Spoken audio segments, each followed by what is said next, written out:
Welcome to my what I eat in a day. এটা হলো একটা Sunday special what I eat in a day. আর সকাল সকাল কিছু breads, vegetables and kulfi ice cream দেখলাম, তো সেগুলো অর্ডার দিয়ে নিয়েছিলাম। তো অ্যাকচুয়ালি ফ্রিজারে না অনেক ফ্রোজেন আইটেম জমে গেছিলো, তো ভাবলাম যে বার্গার বানানো যাক সকালবেলা ব্রেকফাস্টে। সেই মতো সব কিছু প্রিপারেশন স্টার্ট করলাম। মা ওদিকে ফ্রাই করে নিচ্ছিল কিছু আলু টিক্কি, স্মাইলি, তারপর চিকেন প্যাটি, সালামি। আর আমি এদিকে বার্গার বানগুলোর মধ্যে চিজ স্লাইস লাগিয়ে সেগুলোকে মেল্ট করতে বসিয়ে দিয়েছিলাম। দেন অ্যাসেম্বল করে নিলাম বার্গারগুলোকে অ্যান্ড খুব ইয়াম্মি লাগছিল। এটা মাঝে মাঝে আমরা চিট ডে মানে সানডে টানডেতে খাই আর খুবই ইয়াম্মি লাগে।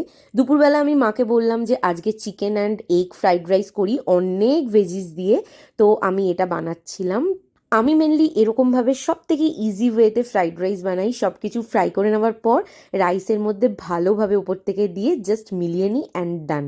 অ্যান্ড তার সাথে ছিল এগ কারি। তো এখানে দুটো এগ আমি এরকম ফ্রাই করে বানাচ্ছি, আর বাকিগুলো নর্মাল সেদ্ধ ডিম দিয়েই করা হয়েছিল। তো খুব টেস্টি হয়েছিল এগ কারিটা। তো এইটা ছিল আমাদের সেই দিনের ফুল লাঞ্চ মেনু। আর এই ফ্রাইড রাইসটা হলে আমি এমনি এমনিই খেয়ে নিতে পারি, আমার এত ভালো লাগে। তোমরা কারা কারা এরকম আছো? দেন বিকেলের দিকেই কুলফিটা খেয়ে নিয়েছিলাম, আর রাতে ছিল আমাদের ফুল ইটালিয়ান ডিনার।